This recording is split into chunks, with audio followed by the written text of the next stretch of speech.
Excellencies, heads of state and government, and first ladies, former heads of state and government, and former first ladies, and heads of delegations. Special guests, Abanyarwanda mwese. Abanyarwanda ndi busabe ko munyihanganira nkakomeza iri jambo mu rurimi abashyitsi bacu bari bushobore kumva neza.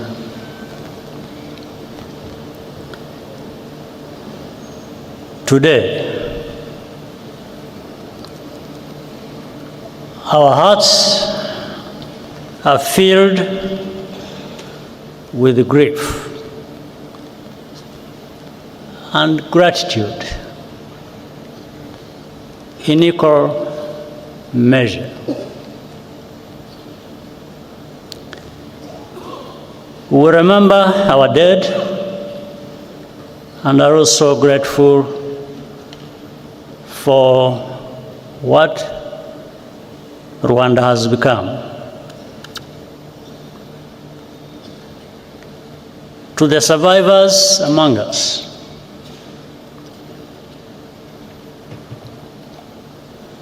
we are in your debt.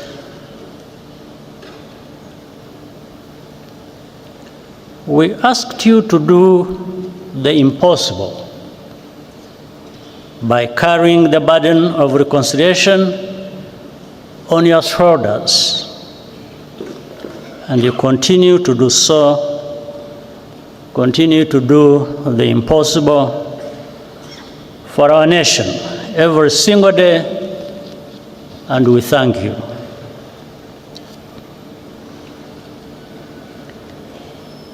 As the years pass, the descendants of survivors increasingly struggle with the quiet loneliness of longing for relatives they never met or never even got the chance to be born.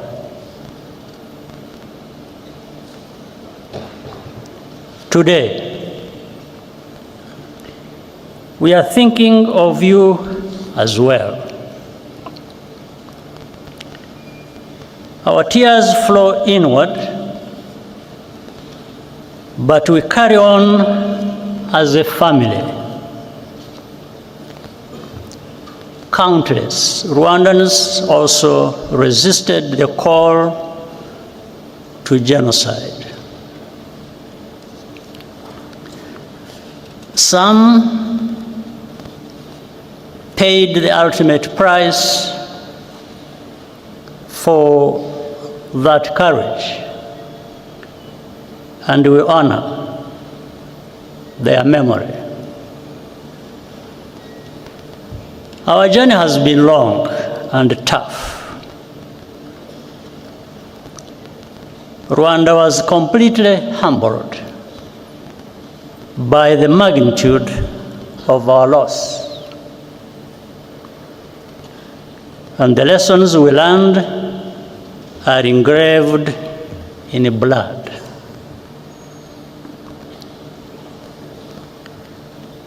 But the tremendous progress of our country is plain to see, and it is a result of the choices we made together to resurrect our nation. The foundation of everything is unity. That was the first choice, to believe in the idea of a reunited Rwanda and live accordingly. The second choice was to reverse the arrow of accountability, which used to point outwards beyond our borders. Now, we are accountable to each other, above all. Most importantly, we chose to think beyond the horizon of tragedy and become a people with a future. Today, we also feel a particular gratitude to all the friends and representatives here with us from around the world. We are deeply honored by your presence alongside us on this very heavy day.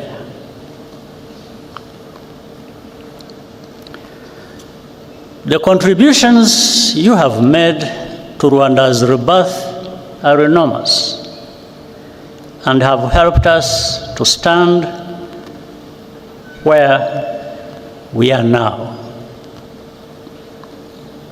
I want to recognize a few while also asking for forgiveness for not being able to mention all who deserve it. For example, Uganda, which carried the burden of Rwanda's internal problems for so many years and was even blamed for that. The leadership and the people of Ethiopia and Eritrea helped us in starting to rebuild at that time. In fact, Prime Minister Abiy Ahmed, who is here, even served as a young peacekeeper in the immediate aftermath of the genocide. There is Kenya, Burundi, the Democratic Republic of Congo hosted large numbers of Rwandan refugees and gave them a home.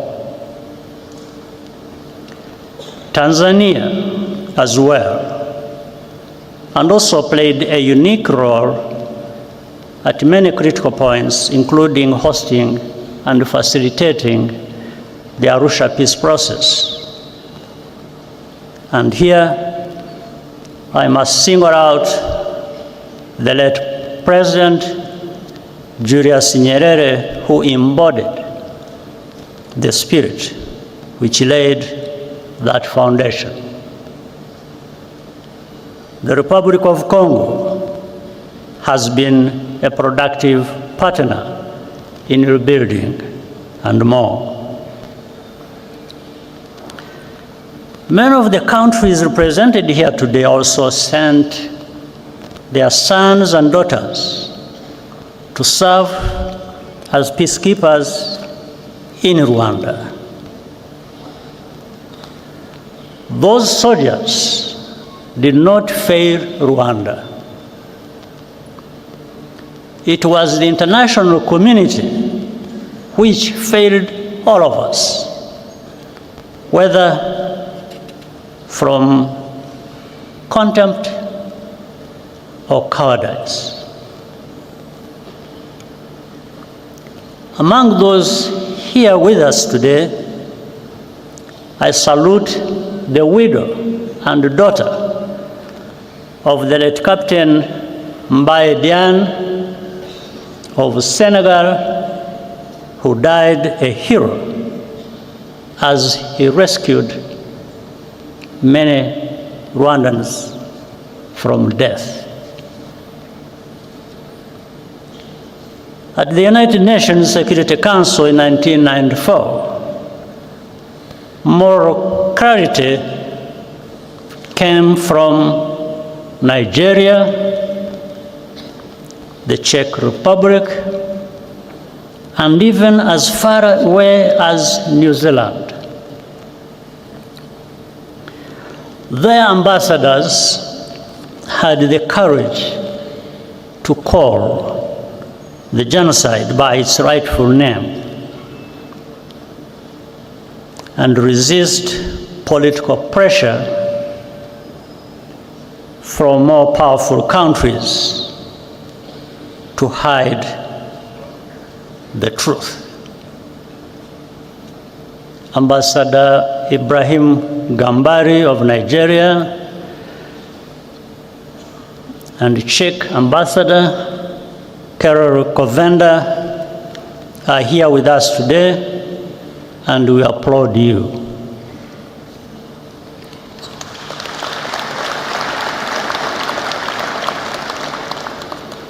Even in countries where government policy was on the wrong side of history, both during the genocide and even afterwards, there were always individuals who stood out for their honesty and humanity. We shall always be grateful.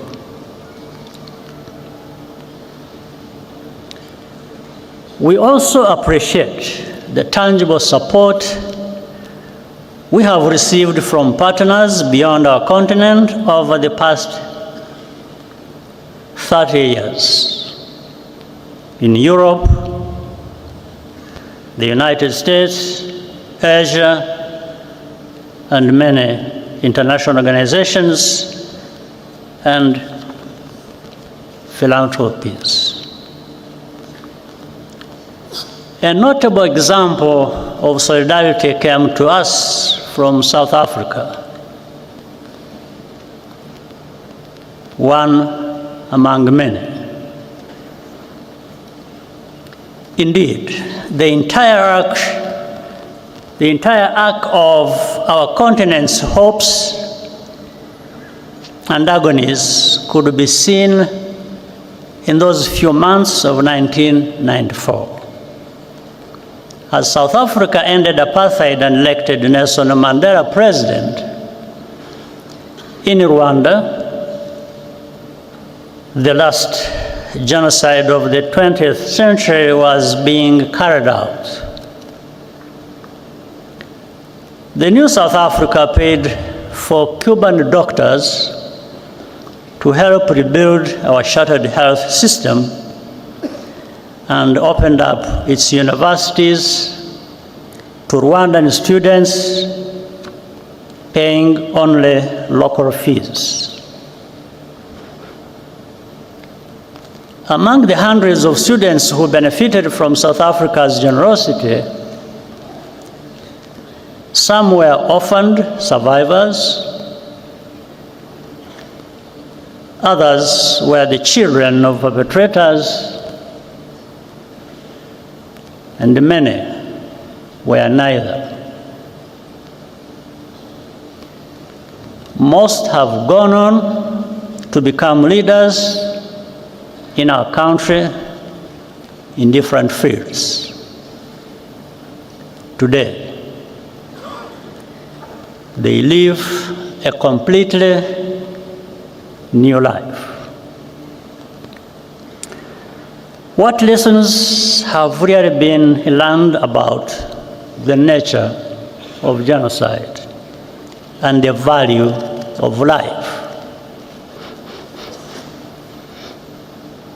I want to share a personal story, which I usually keep to myself.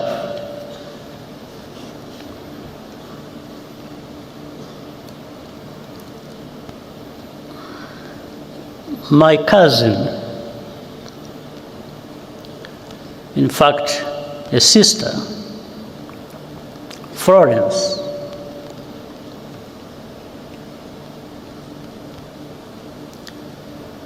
worked for the United Nations Development Program in Rwanda for more than 15 years.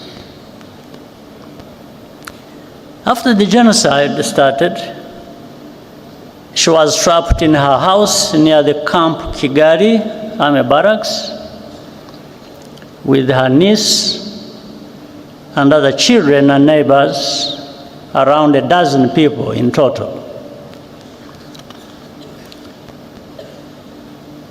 The telephone in Francis' house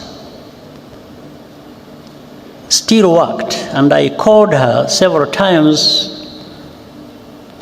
using my satellite phone. Each time we spoke, she was more desperate, but our forces could not reach the area. When the commander of the UN peacekeeping mission, General Dallaire, visited me where I was in Mulindi, I asked him to rescue Florence. He said he would try.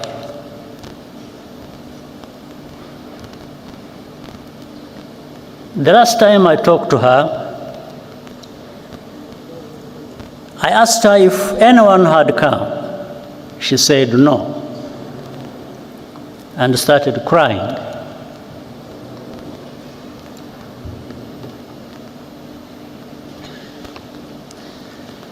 Then she said, "Paul, you should stop trying to save us. We don't want to live anymore anyway."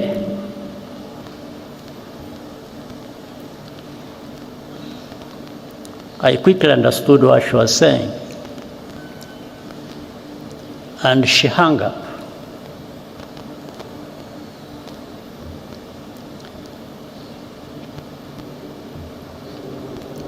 At that time, I had a very strong heart, but it weakened a bit because I understood what she was trying to tell me.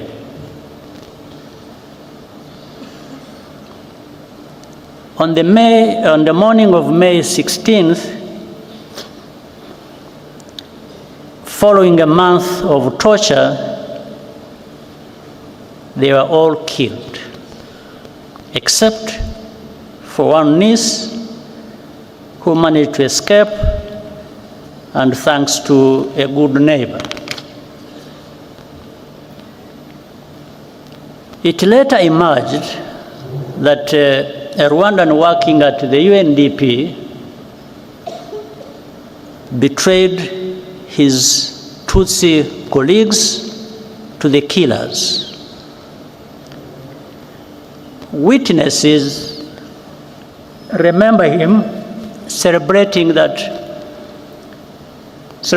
Florence's murder the night after the attack. He continued his career with the United Nations for many years, even after evidence implicating him emerged. He's still a free man, now living in France.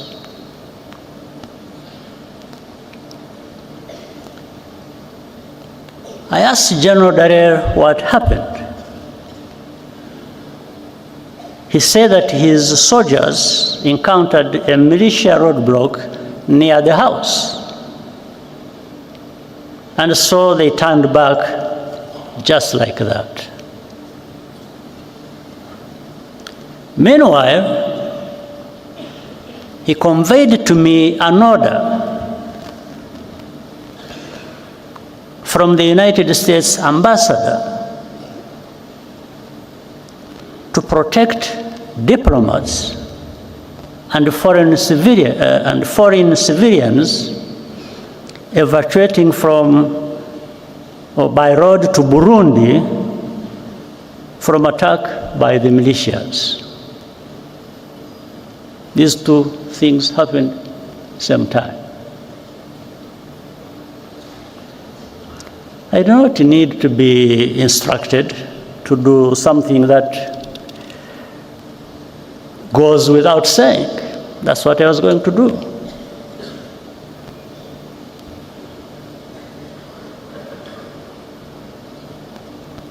But the militias ran away,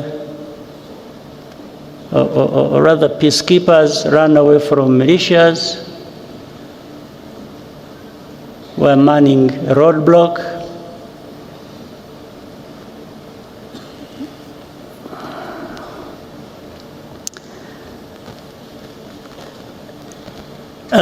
I do not blame General Daniel. He's a good man who did the best that could be done in the worst conditions imaginable, and who has consistently borne witness to the truth despite the personal cost. Nevertheless, in the contrast between the two cases, I took note of the value that is attached to different shades of life. In 1994, all Tutsi were supposed to be completely exterminated once and for all, because the killings that had forced me and hundreds of thousands of others into exile 3 decades before had not been sufficiently thorough. That is why even babies were systematically murdered so they would not grow up to become fighters.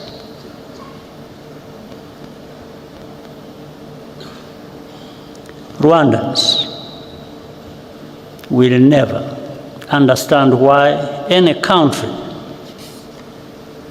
would remain intentionally vague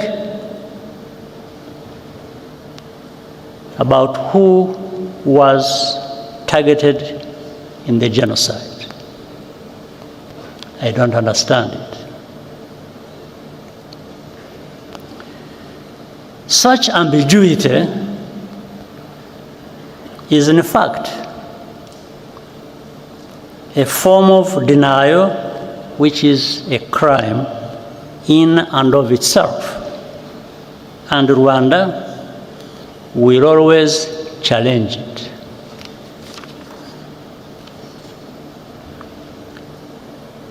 When the genocidal forces fled to Zaire, now the Democratic Republic of Congo, in July 1994,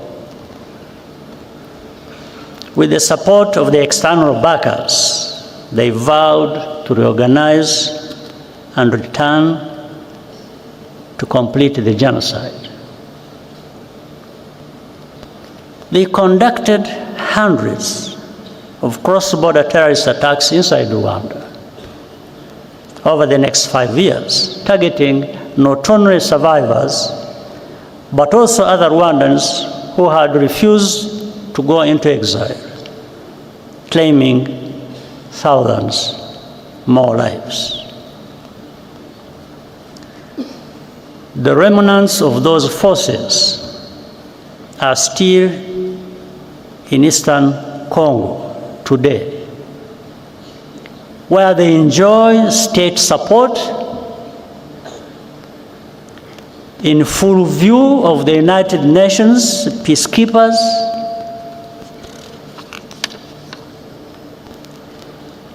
their objectives have not changed. And the only reason this group today known as FDLR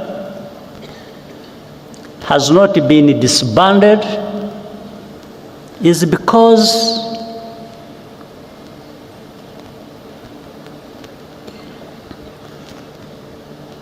their continued existence serves some unspoken interest.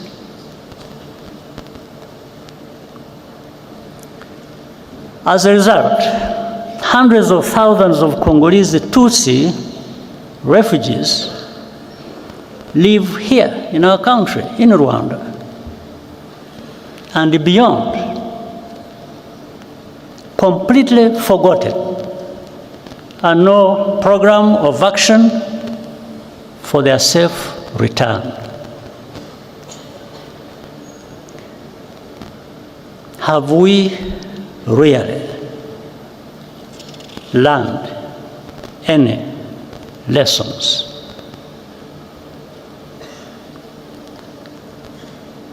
We see too many actors, even some from Africa,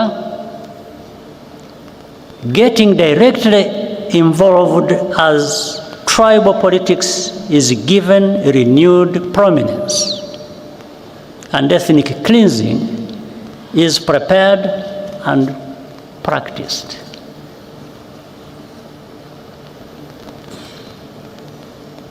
What has happened to us? Is this the Africa we want to live in? Is this the kind of world we want?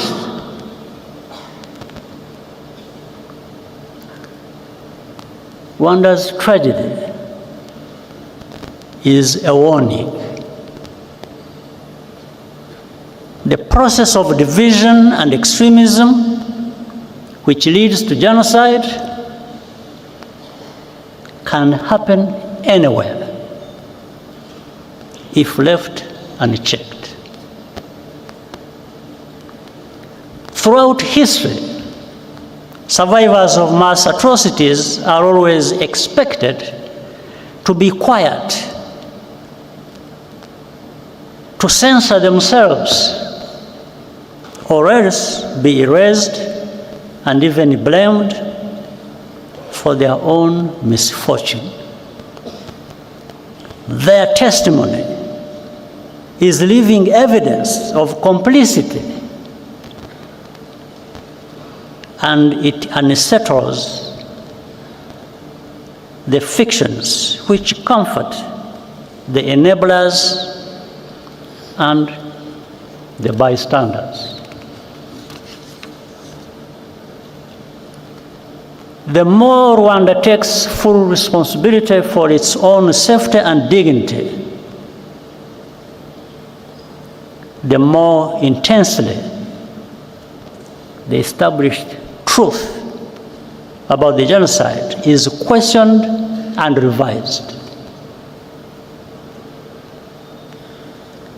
Over time, in the media controlled by the powerful in the world, in this world, victims are rebranded as villains. And even this very moment of commemoration is derived as a mere political tactic.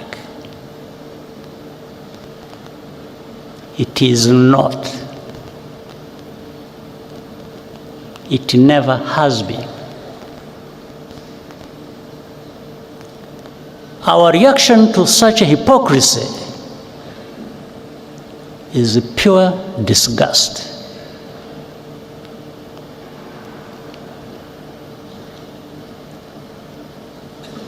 We commemorate because those lives mattered to us. Rwandans cannot afford to be indifferent to root causes of genocide. We will always pay maximum attention, even if we are alone.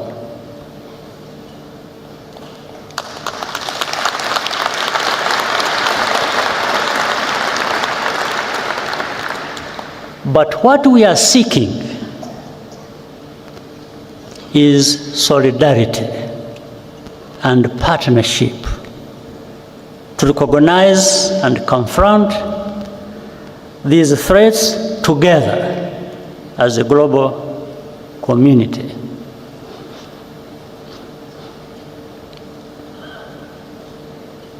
I'll tell you another story. One night, in the later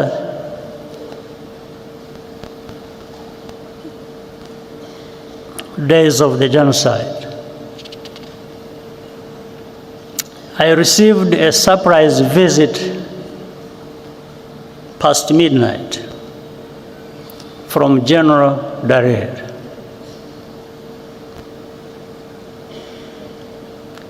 He brought a written message of which I still have a copy from the French general commanding the force that France had just deployed in the western part of our country, that Operation Turquoise.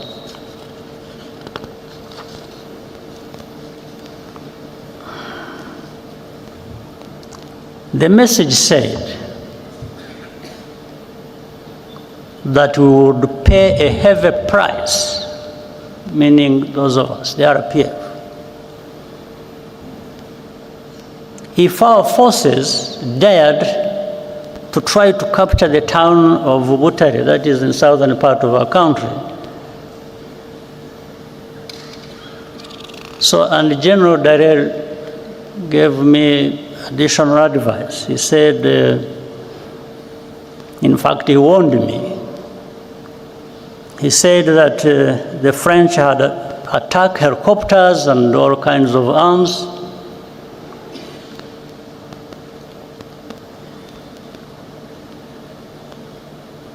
Every kind of heavy weapon you can imagine. And therefore, we are prepared to use them against us if we did not comply.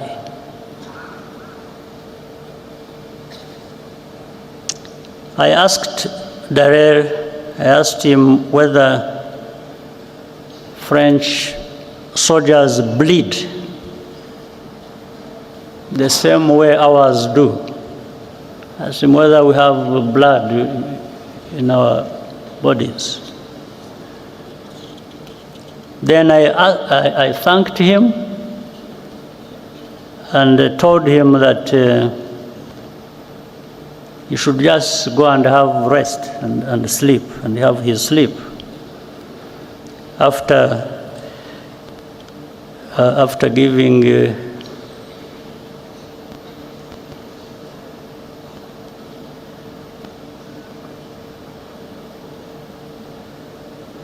after informing the French that our response would follow. And it did.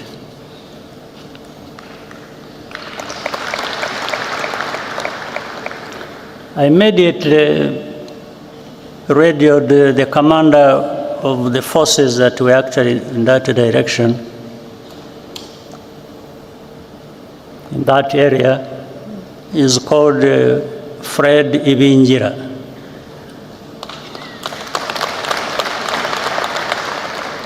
and told him to get ready to move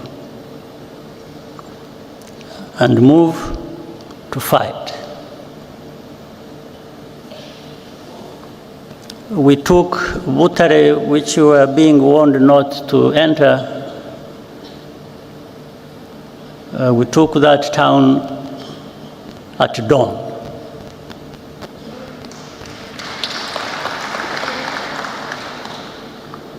Within weeks, the entire country had been secured.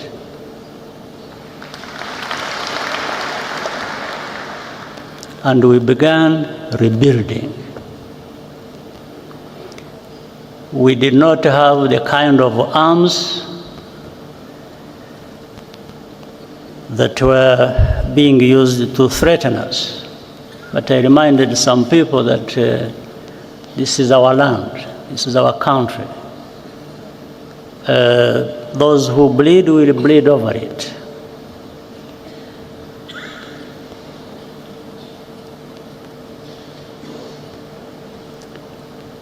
We had lost all fear. Each challenge or indignity just made us stronger. After the genocide, we faced the puzzle of how to prevent it from recurring. There were three broad lessons we learned as a result of our experience. First,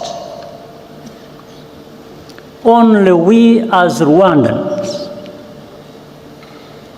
and Africans can give full value to our lives. After all, we cannot ask others to value African lives more highly than we ourselves do. That is the root of our duty to preserve memory and tell our history as we lived it. Second, never wait for rescue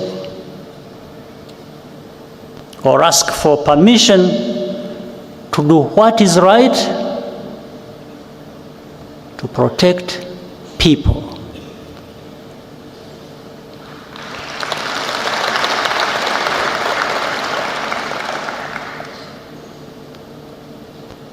And that's why some people must be joking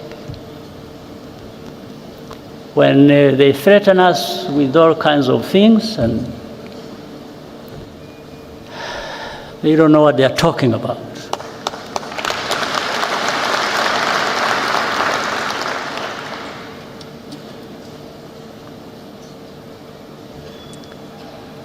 But in any case, that's why Rwanda participates proudly in peacekeeping operations today and also extends assistance to African brothers and sisters bilaterally when asked. Third,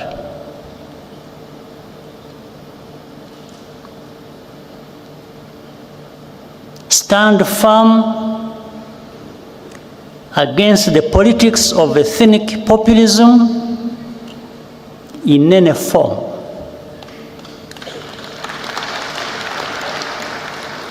Genocide is populism in its purified form,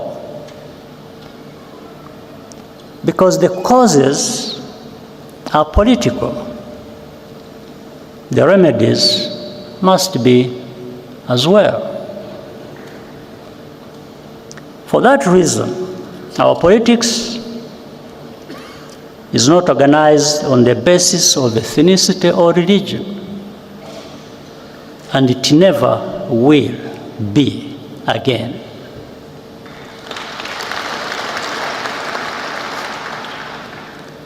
The life of my generation has been a recurring cycle of genocidal violence in 30-year intervals.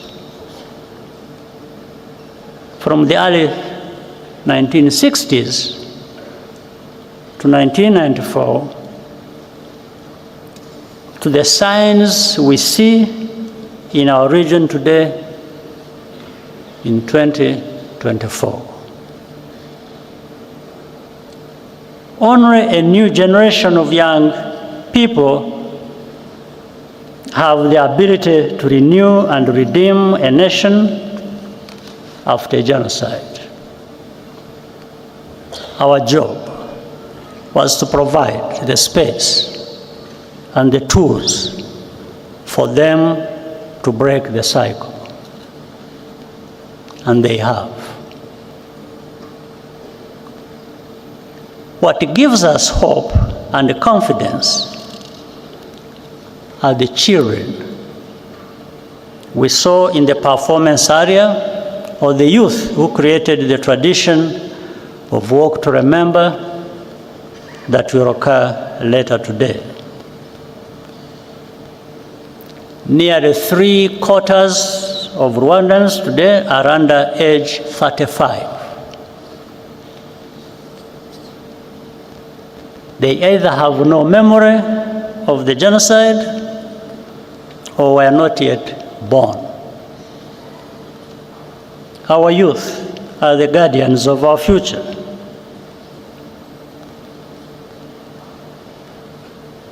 And the foundation of our unity, with a mindset that is totally different from the generation before. Today, it is all Rwandans who have conquered fear. Nothing can be worse than what we have already experienced.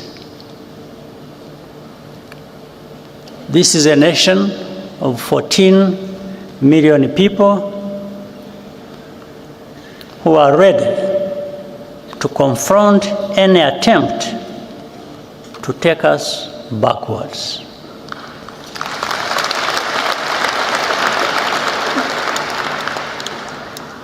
The Rwandan story shows how much power human beings have within them.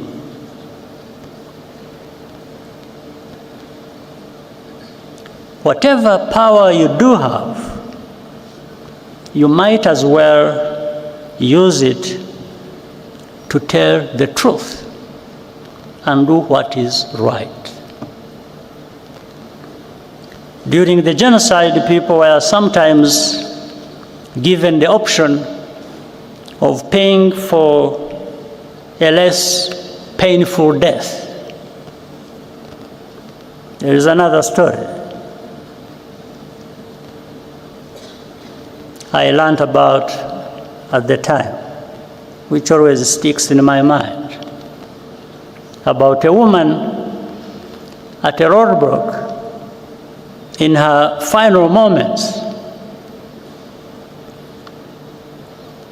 She left us a lesson that even every African should live by. Every African should live by this lesson. When asked by the killers how she wanted to die, she looked them in the eye and spit in their face.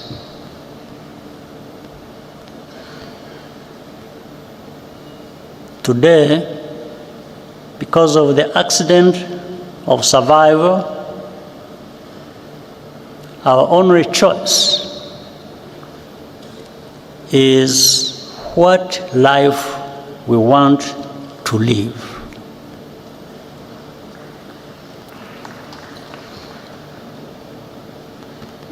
Our people will never, and I mean never, be left for dead again.